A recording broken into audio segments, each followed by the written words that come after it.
Je souhaite à chacun et chacune une bonne semaine en compagnie du Seigneur et dans sa parole. Nous lisons Acte 17, versets 10 et 11.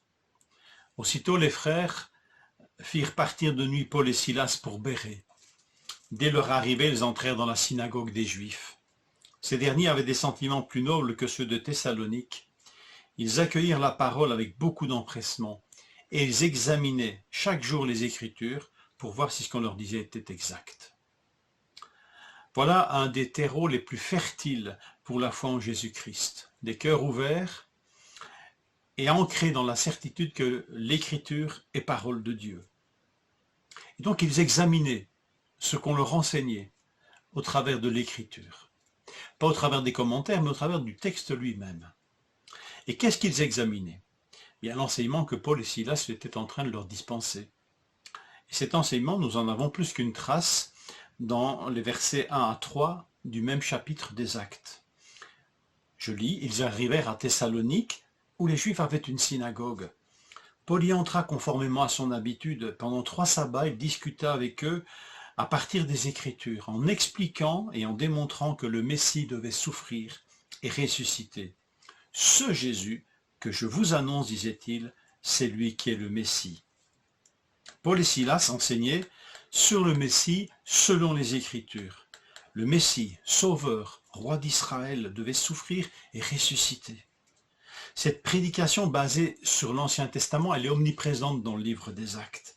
Quand les apôtres sont face à un auditoire constitué principalement de Juifs et de craignants Dieu, donc des païens qui s'intéressaient de près à la religion juive. Et donc il y avait une certaine connaissance des Écritures.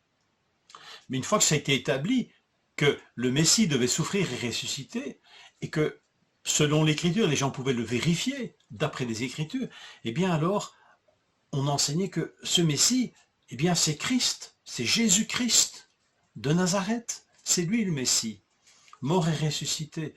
Et là, le témoignage suivait alors et l'annonce de l'Évangile.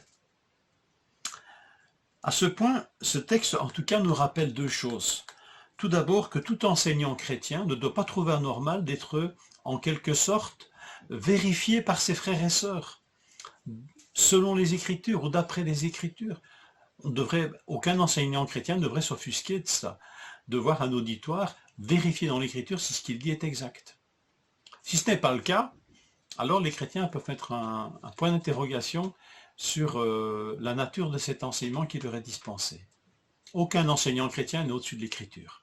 Deuxième chose, c'est que tout chrétien a le devoir de grandir dans la connaissance de Dieu par les Écritures, pour ne pas être entraîné à tout vent de doctrine.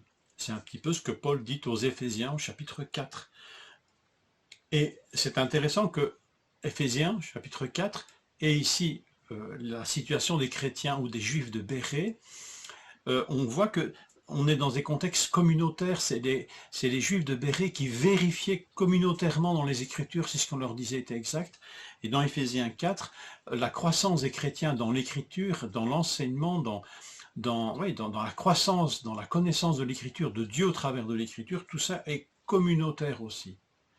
Donc rappelons-nous cela, que ce n'est pas simplement ici chaque petit chrétien individuellement qui devient le grand interprète de l'Écriture à lui tout seul.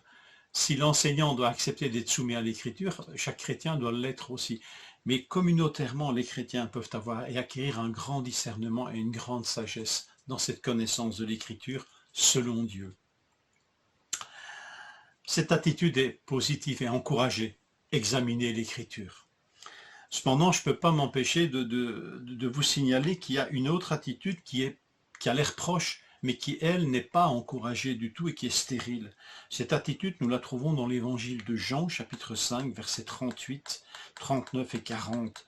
Jésus est confronté aussi aux enseignants d'Israël, aux pharisiens, aux scribes, et il va leur dire une parole terrible. Il va leur dire, mais la parole dont vous êtes les enseignants, elle ne demeure pas en vous. Elle n'habite pas en vous. Parce que vous ne croyez pas en celui qu'il a envoyé. En celui qu'il a envoyé. Qui a été envoyé? Jésus-Christ, le Fils de Dieu. Vous sondez les Écritures, ça ressemble très fort à... Ils examinaient. Vous sondez les Écritures parce que vous pensez avoir en elles la vie éternelle. Vous imaginez cette attitude? Ce n'est pas en Dieu qu'ils croient avoir la vie éternelle, mais c'est dans l'Écriture.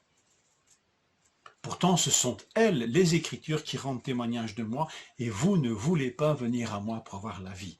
On ne vient pas aux Écritures pour avoir la vie éternelle. Les Écritures n'accordent pas la vie éternelle. Les Écritures nous amènent vers le Dieu qui donne la vie éternelle. Les Écritures nous font grandir dans la connaissance de celui qui donne la vie éternelle, le Dieu qui est Père, Fils et Saint-Esprit. Ne l'oublions pas. Une Écriture refermée sur elle-même deviendrait alors un grand sujet peut-être de discussion, de sagesse, peut-être même de vanité et d'orgueil, mais elle nous éloignerait de Dieu. Dieu doit rester au centre de l'Écriture, et ce n'est pas rien, ce n'est pas une nuance. Alors, lisons, sondons, examinons, interrogeons les Écritures, Dieu nous le permet et nous encourage. Mais sachons que c'est pour mieux connaître son auteur, le Père, le Fils et l'Esprit Saint, le seul Dieu. Dieu sans l'Écriture devient vite un avis personnel, une conviction personnelle qui peut devenir une idole. Mais l'Écriture sans Dieu peut devenir vite un discours personnel et du blabla. Qu'il n'en soit pas ainsi. Lisons la parole de Dieu pour y découvrir de mieux en mieux son auteur, notre Sauveur, notre Seigneur.